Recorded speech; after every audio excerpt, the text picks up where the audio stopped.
guys, welcome back to my channel. So today I am back with a drugstore haul. First of all, I just want to apologize for my lack of videos this past week.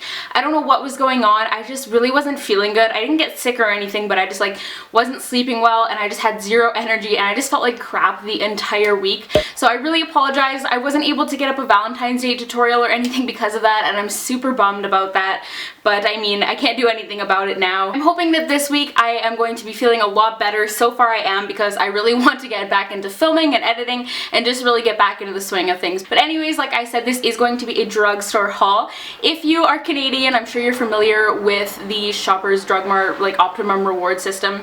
I'm sorry if there's background noise, I have my window open. Yeah, I'm sure you guys are all familiar with it. If you aren't, and if you don't use this rewards program, definitely check it out because it is so worth it and your points add up so fast. But basically, long story short, I ended up having $200 of free money to spend at the drugstore essentially. And I don't know if you guys have the same kind of thing in the States and in other parts of the world, but here, especially in Shoppers Drug Mart, half of the store is a high-end makeup section, so it has all the same kind of brands as department stores. I personally chose to buy all drugstore makeup because, first of all, $200 at the drugstore goes a lot further than it does on high-end makeup.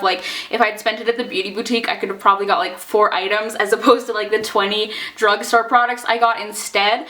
But anyways, let's get on with it and get started. I think I'm going to kind of start off with face products and move through eyes and lips and things like that.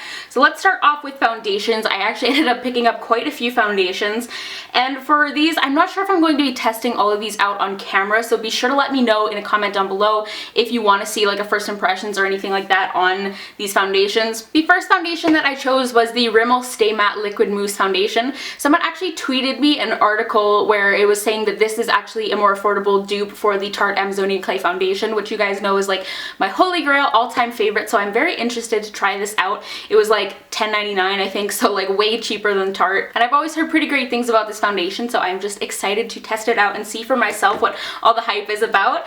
And then I got the Covergirl Ready Set Gorgeous foundation as well. This is a foundation that I literally know nothing about, and I probably should have researched it first. Literally the only reason I bought it is because I just constantly see people just raving about this product, so hopefully I don't hate it. Hopefully it works for my skin type and the amount of coverage I want.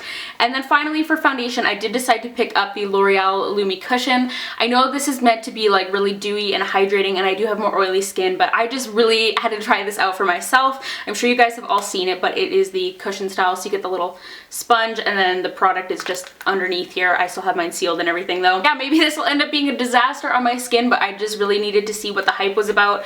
I don't think I mentioned the shades either. I got Stay Matte in 100 Ivory, Ready Set Gorgeous in 105 Classic Ivory, and then the L'Oreal Lumi Cushion I got in W2 Light Ivory. They didn't have a ton of testers out for these products, so I just kind of guessed, so hopefully they all work for me. So then I went to repurchase an item, and I'm literally so dumb because I bought this in the wrong shade unknowingly, and this is the Maybelline Fit Me Concealer. I bought what I thought was the lightest shade. It was the lowest number, and this is 10 Light. Then when I went to put it on yesterday, I was like, this is way darker than the one I had before, so I had to dig through my empties bag and find my old one because I ran out of it, and I was using the shade 15 Ivory, I believe it's called, and it makes no sense to me that 15 would be lighter than 10, so I don't know. This is considerably dark. I don't know, hopefully I'll get a tan in the summer or something. Or if you guys know if it's possible for me to return this at Shoppers Drug Mart, even though I've opened it, let me know. I don't think I can though, but I'm not sure. So moving along to some kind of cheek products, I decided to pick up this Maybelline Master Contour Cheek Trio that just came out recently. I got the shade light to medium. There's 2 different options. This is what it looks like, so you get a contour shade, a blush, and then a highlight as well. So far these are really nice. The contour shade, it doesn't really show up true to color in the pan. When you apply it, it's very, very red. Do you guys ever have those moments where you try out a new product for the first time and you go to start applying it and it's not at all what you had pictured in your head, and you're just oh my gosh, I just ruined my entire makeup look? That's kind of what happened when I tried this contour shade, but it ended up blending out okay. It's just definitely not my first pick for a contour shade for my skin tone. The blush is pretty. It's just kind of a standard pink kind of blush. I guess I should swatch these for you guys. So there's the contour, there's the blush, and there's the highlight. Like I was saying, the blush is a very standard pink kind of shade. The highlight I think is definitely what stands out from this palette. palette. It is absolutely gorgeous. It's just kind of like a pale champagne kind of color, and it's really smooth and buttery. It's really nice quality actually. This was $15.99 on sale at Shoppers Drug Mart, and I think it's honestly worth it for the highlight alone because it's a really beautiful shade. Next thing I got for cheeks was one of these NYC color wheels in the shade Pink Cheek Glow. This was the last item I chose, and I just chose it because I had like $5 left to spend basically, and I think this was like $6.99 or something. It was like the cheapest thing that I could find that I wanted, so I just decided to try it out. I already kind of ruined the pretty little design from swatching it, but I thought this would just be like a really pretty pink blush for summer. Kind of like a standard pink once again. It's kind of slightly bronzy though. I feel like it's actually kind of similar to the Hourglass Radiant Magenta blush, but yeah, I haven't actually worn this on the cheeks yet. I also decided to try out this Maybelline Master Highlight by Face Studio. This is the light bronze shade, and this is another little kind of like mosaic powder looking product. I wore this as a highlight yesterday, and it was really nice. It's definitely more subtle on my skin tone because it has those deeper kind of bronze tones in it. That was like the worst swatch job ever. Swatch it right there. Definitely a highlight I'll have to use when I'm more bronzed up a little bit, but really pretty. I like that it's more subtle for more like natural makeup looks because I can be a little bit more liberal with it. Like I can dust it on like my forehead and my chin and I won't look like a disco ball. Probably definitely show up a little bit more if you have a deeper complexion though. And then finally for cheeks, I picked up the L'Oreal True Match Super Blendable Blush. I heard Estee or Estee Lalonde mentioning this in a video, but I was kind of just like, I was watching the video like while I was getting ready, so I wasn't paying 100% attention to it, and I thought this was the one she mentioned. It says warm on the front here, and I thought that was the shade, but it's actually just like the tone of it because I am just really dumb apparently, and I don't think this is the exact one she mentioned, but I have no idea. But this is in the shade Barely Blushing, and I actually love this. The formula of this is so nice. It's so smooth and buttery and so pigmented. It's what I do have on my cheeks today, and there's the swatch if you want to see it just on its own. But super pretty. Like, it's definitely comparable to a lot of my higher end blushes in terms of quality. Though I did just apply it a couple hours ago though, so I don't really know how it wears quite yet, but I definitely will check out more of the shades in this range because the quality is really impressive. Moving into eyes, I decided to try out the L'Oreal Brow Stylist Plumper because I keep hearing people rave about this, and I don't know, it's honestly just like a plain clear brow gel. Like I used it the past couple days and it works really well, but like from the way people rave about this product, I thought it was going to be something like completely life-changing, but I don't know, maybe I should have got the medium brown one or whatever. I got the clear one. It works really well. I don't know like what I was expecting, but I was just expecting something more from the reviews, I think. I mean, if it's a cheaper alternative to the Anastasia clear brow gel, which is way more expensive, then I can't complain. And it just has like a little kind of conical wand. The wand is a really nice shape for applying it, I will say that. I also picked up a couple of the Maybelline color tattoos. I never really got into these like everyone else did when they first came out, so I picked up kind of the basic shades.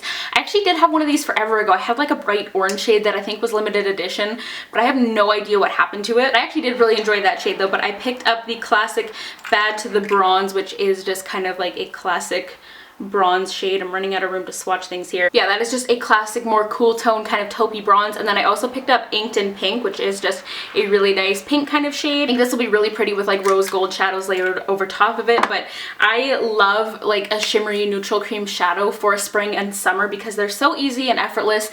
You just apply them with your finger, bring them up into your crease a little bit, and then dust on like a really light brow bone highlight, and it looks like you've honestly spent so much more time on your makeup, and it's just so easy. It's one of my go-to looks in the warmer months for sure. If you've been around my channel since like last like spring and summer, you probably already know that I use cream shadows a lot in the summer.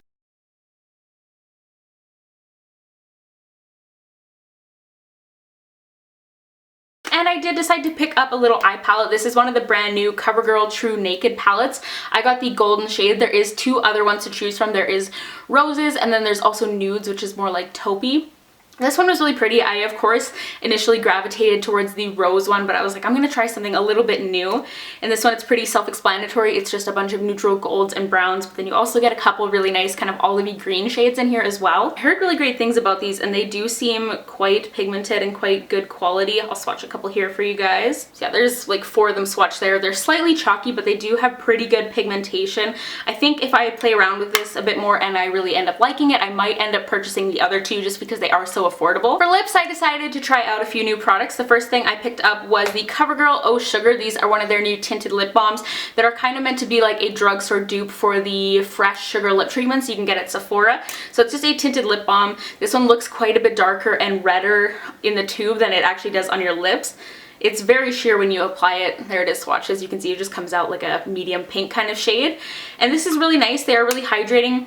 And I feel like this color is a good balance. This color is Candy, by the way, number 2 Candy. I feel like it's a good balance of like sheer, but still just adds enough color to kind of brighten up your face a little bit. These are quite sheer. I don't really know if I would purchase more of the shades because I feel like there's not going to be a huge difference between them. I might look for one that's a little bit more pinks. But yeah, they are quite nice, and I would say they are comparable to the fresh ones. They're a little bit thinner in texture though, I would say.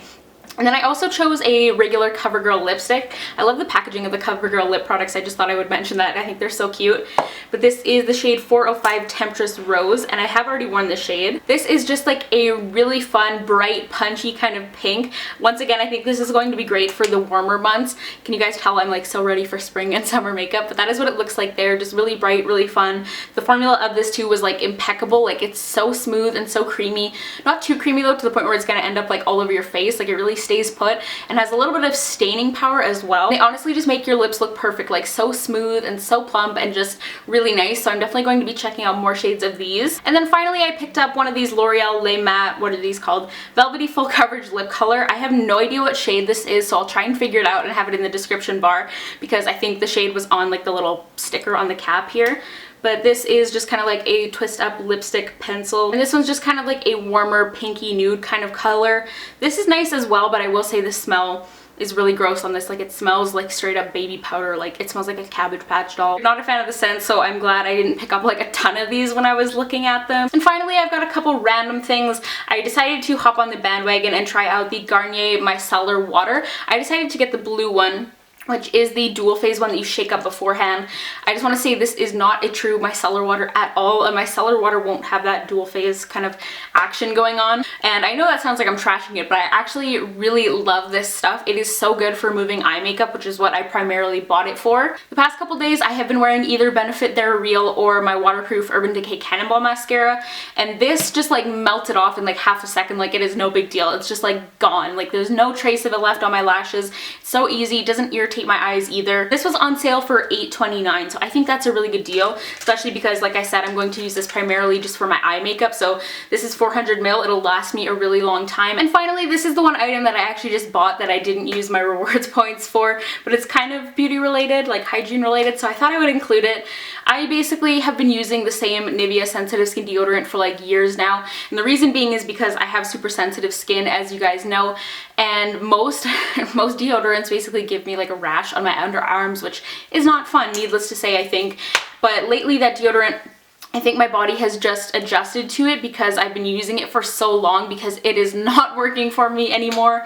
So I decided to try something new. This is the Dove Dry Spray, and I did get the unscented version because I have issues with scented body products a lot of the time, and I honestly just don't like scented deodorants, but this is really interesting. I've been trying this out for a couple days now. Yeah, hopefully I don't have an allergic reaction to this, and I'll probably have this in an empties video at some point if you guys want to know how I end up liking it. Yeah, that completely wraps up my drugstore haul. I hope you guys enjoyed. I am actually filming another haul right after I'm done filming this, which you'll probably see a few days after this one goes up, because I want to split it up a little bit because my last video was a haul too, and I don't want to do like back to back to back to hauls. Give this video a thumbs up if you did enjoy it, and if you are excited to see some more drugstore products on my channel. And of course, like I said, if you want to see more in-depth reviews, updates, first impressions, or anything on any of these products, be sure to let me know. Also, be sure to follow me on Twitter and Instagram. I am at SariReanna on both of those. Yeah, thank you guys so much for watching, and I will talk to all of you guys in my next video. Bye. The price range on their website goes from $1 to $24. $24 is the most expensive thing you will find on their website,